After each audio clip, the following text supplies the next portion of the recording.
Let's jump right into it. Number 10, the octopus. The octopus is hands down one of the smartest animals in the ocean, but its life is basically one long, cruel joke nature played on it.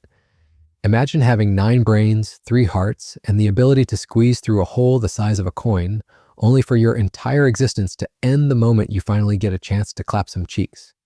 For male octopuses, the second they mate, it's basically game over. They use a specialized arm called the hectocotylus to deliver sperm to the female, and shortly after, they begin to waste away, becoming weak, uncoordinated, and eventually dying within weeks. But if you think the males have it bad, wait until you hear what happens to the females. After laying thousands of eggs, the female octopus stops eating completely, dedicating every last ounce of energy to guarding and cleaning her eggs. Now here's where things take a disturbing turn. As the eggs get closer to hatching, the mother's body starts breaking down in a process called senescence. Her skin decays, her muscles waste away, and in some cases, she even starts eating her own arms. Yes, she self-destructs, and it's all because of one tiny gland in her body called the optic gland. Scientists discovered that this gland releases hormones that cause the mother to basically self-destruct. But when they remove the gland, the octopus actually lives longer, which means her death is completely programmed by nature. But why? Well, one theory suggests that by making sure the mother dies before she gets too hungry, it prevents her from eating her own babies. Because let's be real, after weeks of starvation, those little octopus snacks would probably start looking pretty tempting. So, nature forces her body to break down just in time for the babies to hatch and swim away, leaving her to die alone in her den. But before their tragic ending, octopuses are basically one of the smartest, if not the smartest, sea creatures alive. They can change color and texture in the blink of an eye. Some, like the mimic octopus, can even shapeshift to look like sea snakes, lionfish, or even flatfish to avoid predators. But the saddest part, despite their intelligence, they don't get to pass any of their knowledge down to their offspring. Because the moment they have kids, they die, which means every new generation starts from scratch, figuring out the world all over again. Number 9, the praying mantis. The praying mantis, often referred to as the devil's insect, is a master of both patience and brutality in the animal kingdom. With their triangular heads, bulging eyes, and front legs folded like they're praying, they almost seem like they belong to another planet. These insects are notorious for their deadly hunting skills and their bizarre mating habits, which are truly the stuff of nightmares. Praying mantises are ambush predators, waiting for the perfect moment to strike. And when they do, it's a sight to behold. They're lightning fast, capable of snapping their forelegs shut at a speed of up to 100 milliseconds. But it's not just their hunting that's disturbing, it's how the females deal with their males after eating her cakes. Here's the thing. For many species of mantises, mating is a life-threatening experience for the male. Getting it on with the female could very well be his last act on Earth. After mating, the female mantis will often decapitate her partner while they're still tangled. This might sound insane, but there's a method to the madness. Studies suggest that when the female eats the male's head during mating, she gets a protein boost that increases her chances of producing healthy eggs. So not only does the male sacrifice his life for her reproductive success, but she's also using his body as a meal to fuel the next generation. But it doesn't stop there.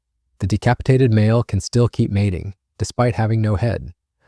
As bizarre as it sounds, the headless body continues to copulate, likely due to the remaining neural activity in its thorax. Nature is truly strange. When a male mantis loses its head, it isn't completely dead. It can still transfer sperm and complete the mating process, while its body's brainless movements keep the female satisfied. What makes the female mantis even more terrifying is her ruthless approach to mating. In the wild, females don't always wait for males to come to them. They'll actively hunt down males and lure them into their clutches. Once they've trapped a mate, it becomes a matter of survival of the fittest, where the male can only hope that his sacrifice will be worthwhile in ensuring the survival of his species.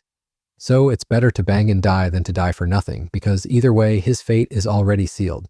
Number 8, the male Antechinus. The male Antechinus, a small, innocent-looking marsupial mouse from Australia, doesn't have the luxury of aging gracefully. Instead, it follows one of the most extreme reproductive strategies in the animal kingdom, mating until death.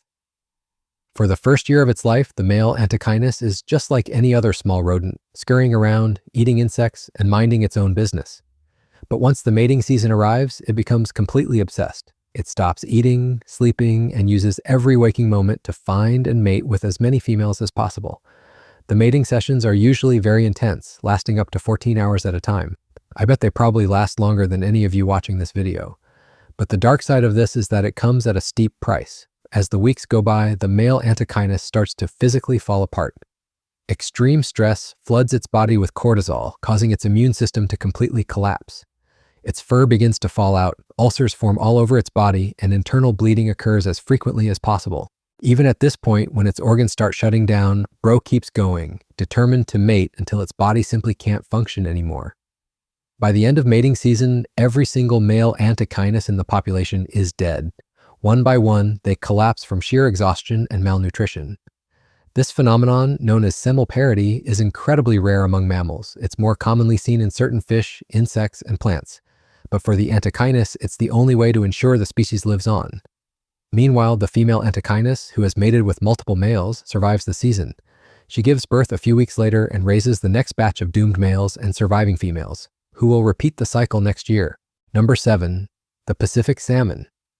The Pacific salmon might just be the most dramatic overachiever in the animal kingdom. These fish are usually born in calm, freshwater streams, but then make their way out into the open ocean for the next few years, where they live their best lives, eating well, growing fast, and cruising around the Pacific. But then one day, everything changes. They get the call, not a phone call obviously, but a deep urge inside telling them it's time to go back home, back to the very stream they were born in.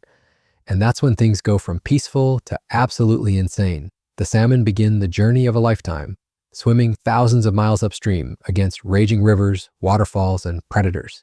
Every inch of the way, they're dodging bears, birds, fishermen, and anything else that wants a piece of their salmon glory. They don't eat during this entire trip, not because they're doing some kind of fasting cleanse, but because their bodies literally shut down everything unrelated to reproduction. And at this point, they also start to physically transform. Males develop humped backs, hooked jaws, and gnarly teeth. Their colors change, their skin thickens, and they become barely recognizable from their former sleek selves. All of this is for one thing, to impress the ladies and get one last chance to get laid. Once they reach their birthplace, the real chaos starts. Females dig shallow nests called redds, where they lay thousands of eggs, while the males fight each other to fertilize them. And once any one of them succeeds, that's it. The salmon don't stick around to see their kids grow up. They don't return to the ocean for a peaceful retirement. Instead, their bodies begin to break down. Their organs fail, their skin rots, and they slowly fall apart. While still alive, they drift lifelessly in the water, and within days, they're dead. They came back, they conquered, and they died. But their deaths aren't pointless. In fact, they're part of a massive ecosystem gift. As their decaying bodies release nutrients into the water, they feed everything from insects and birds to trees lining the riverbanks. Entire forests literally depend on this cycle of death and rebirth. Number 6. Black widow spiders. The male black widow spider might just be one of the most unfortunate creatures in the animal kingdom. It's way smaller than the female, like ridiculously smaller, to the point where it almost looks like it doesn't even belong in the same species. Now, the name Black Widow ain't just a spooky title, it's literal, because after mating, the female often turns around and straight up eats the male. No warning, no second date, just a quick bite to the head and boom, he's dinner. What's even wilder is that the male knows this, he knows what's coming, but still makes his way to her web, tapping gently like, "Hey, it's me, don't freak out. Just here to pass on some genes." He tries to stay calm, crawls in real slow, does his little dance, mates, and if he's lucky, he might sneak away before she changes her mind. But most times, that's not the case. She grabs him, and it's game over. Some scientists think they might be doing this on purpose, like sacrificing themselves to give the female more energy for the babies. So technically, it's being a responsible dad. But man, what a way to go. Number 5, honeybees. Male honeybees, also known as drones, have a pretty rough life. They're born with one job, mate with a queen. That's it. They don't collect nectar, they don't help the hive, they just wait around for their one shot at the royal cakes. It starts when a queen flies out to a special site where thousands of male honeybees are waiting. She mates with several males during flight. The drone mounts the queen, inserts his endophallus, which is basically his man part, and ejaculates semen. But here's the brutal part. As he pulls away, his endophallus rips off and stays lodged inside the queen. Yeah, it's as painful as it sounds. Then the next guy steps up, removes the last drone's endophallus, mates, and loses his in the exact same way. And the cycle continues. These poor guys only get to mate about 7 to 10 times during a single flight.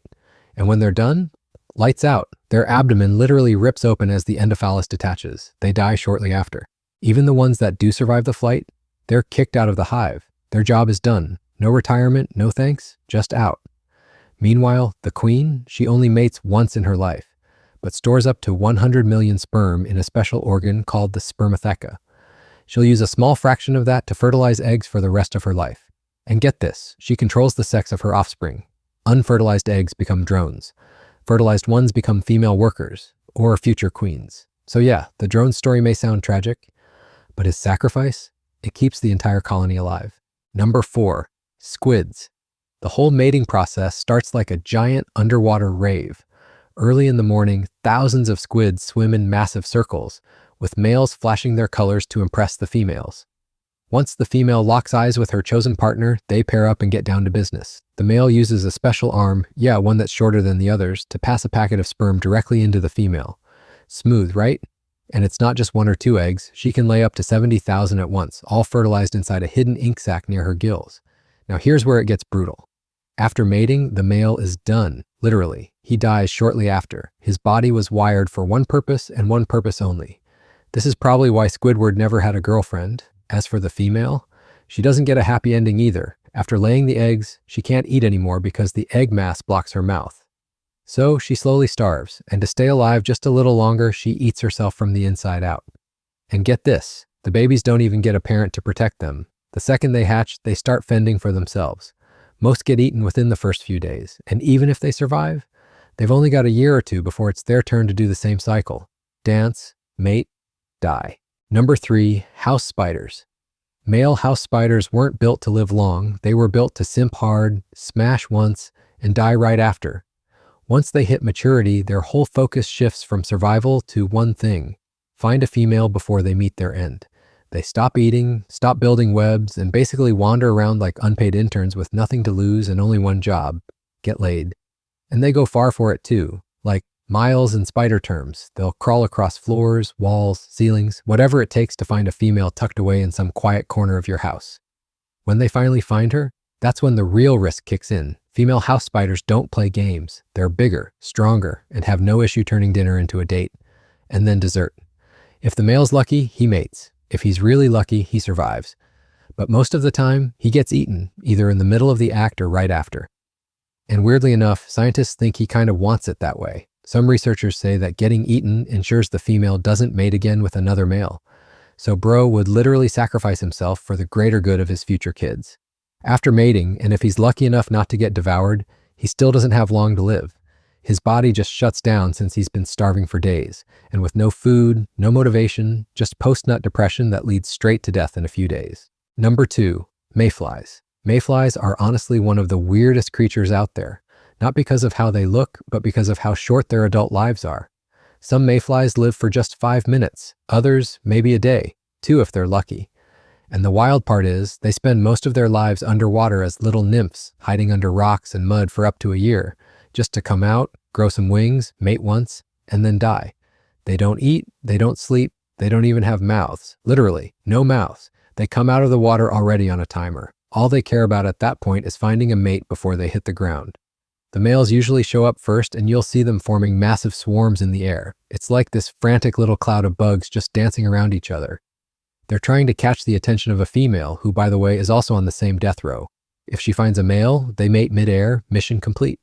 After that, the female flies over to a lake, river, or any body of water and starts laying her eggs right on the surface.